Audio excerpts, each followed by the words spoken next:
নমস্কার বন্ধুরা, আজ আমি চলে এসেছি নতুন একটি রেসিপি নিয়ে। লাল শাক। এই দেখুন, লাল শাক আমি বাজার থেকে কিনে নিয়ে এসেছি। লাল শাক আর চিংড়ি মাছের ঘন্ট দেখাবো।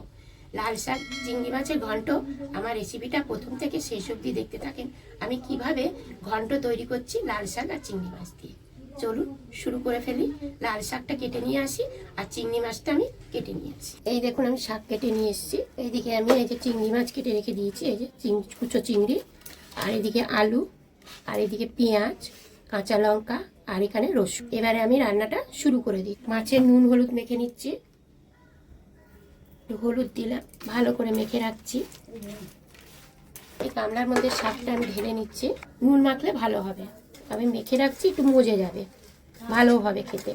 উনানটা ধরিয়ে কড়াটা বসিয়ে দিয়েছি। কড়াটার মধ্যে আমি সর্ষের তেল দিয়ে দিচ্ছি। প্রথমে আমি আলু ভেজে নিচ্ছি, ডুমু ডুমু কেটেছি। আলুর মধ্যে একটু নুন দিয়ে দিচ্ছি, একটু হলুদ দিয়ে দিচ্ছি, ভালো করে ভেজে নেব লাল লাল করে। দেখুন, লাল লাল করে আলু ভাজা হয়ে গেছে। লঙ্কা ভেজে তুলে নি। এবার আমি চিংড়ি মাছগুলো ভেজে নিচ্ছি।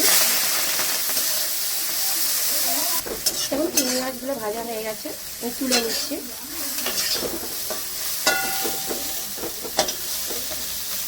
এই কড়ার মধ্যে আমি আর একটু তেল দিয়ে দিচ্ছি। তেলের মধ্যে প্রথমে কালো জিরে দিই। কালো জিরেটা হয়ে গেছে, রসুন ফোড়ন দিচ্ছি, লাল লাল করে নেব। কাঁচা লঙ্কা দিয়ে দিচ্ছি, পেঁয়াজ কুচি দিয়ে দিচ্ছি, এরপর ভেজে নেব।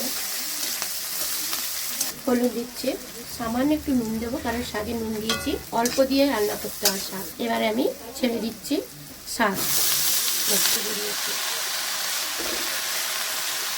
যখন আমি শাক রান্না করতে বেশি কিছু লাগে না, কমের মধ্যে হয়ে যায়। এবারে আমি ঢাকা দিয়ে দিচ্ছি 10 মিনিটের জন্য ঢাকা দিয়ে রাখছি। দেখুন বন্ধুরা, ঢাকনা খুলছি।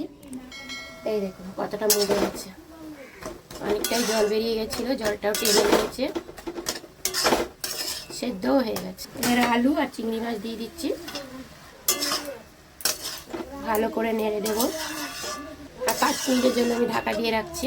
আলুটা আর একটু সেদ্ধ হয়ে যাবে, আর একটু মজে যাবে, চিংড়ি মাছেও নুন টুন ঢুকে যাবে। ঢাকনা খুলে দেখছি, দেখুন আমার লাল শাক হয়ে গেছে, জল টেনে নিয়েছে, আলুও সেদ্ধ হয়ে এসছে। একটু সামান্য চিনি দিচ্ছি, চিনি না হলে ভালো লাগবে না লাল শাক থেকে। যে কোনো শাকেই একটু চিনি দিতে হয়।